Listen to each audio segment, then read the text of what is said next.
हुआ था। कुछ बालिकाओं के असमय विवाह हो गए हैं, हालांकि वो विवाह 18 के बाद हुए हैं।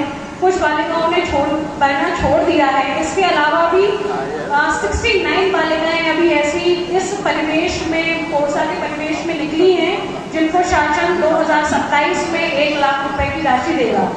इसके बाद इस योजनाओं में छात्रवृत्ति का बहुत बड़ा हाथ है। छात्रवृत्ति का मतलब बालिकाओं को केवल उनके पैरों पे खड़ा करना। कई बार पेरेंट्स कोचिंग की फीस नहीं दे पाते, पुस्तकों का खर्चा नहीं उठा पाते, तो जैसे ही हमारी बालिका 6वीं में आती है उसे 2000 रुपए की छात्रवृत्ति हम देते हैं। बालिका 9वीं में आती है उसे हम 4000 की छात्रवृत्ति देते हैं।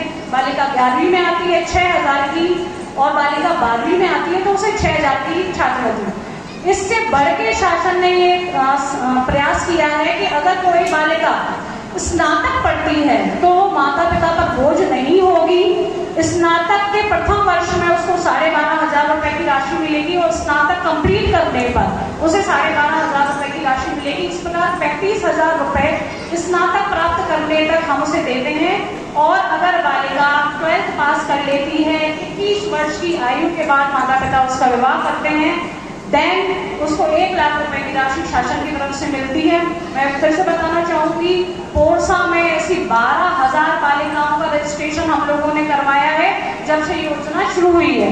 ये हमारे लिए बहुत सौभाग्य की बात है और इस योजना का बहुत अच्छा बेनिफिट हम देखने को हमें मिल रहा है कि पेरेंट्स जो हैं अपनी बालिकाओं को छात्रवृत्ति देने के लिए आगे आ रहे हैं, उन्हें पढ़ा रहे हैं, छात्रवृत्ति से संबंधित चीजों को पूछ रहे हैं। आज भी एक अभिभावक आए, उन्होंने भी छात्रवृत्ति के विषय में क्या जाना।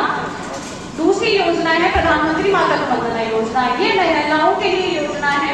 शासन का ऐसा मानना था कि कामकाजी महिलाएं जो कि प्रसव के दौरान काम नहीं कर पाती हैं, उन्हें उनके पोषण का पूरा अधिकार मिले, मतलब एक तरह की क्षतिपूर्ति उनके लिए ये योजना शुरू की गई।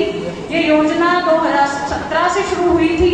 योजना में दंपति की प्रथम संतान, चाहे वो कोई भी हो, चाहे वो बालक हो चाहे वो बालिका हो, जैसे ही उसका रजिस्ट्रेशन आंगनबाड़ी में होता है, उसकी MCH ID जनरेट होती है, महिला बाल विकास की तरफ से उसका पंजीयन होता है और 90 दिन के टीके के बाद में, फर्स्ट चक्र के बाद में हम उसे 3000 रुपए अलॉट करते हैं।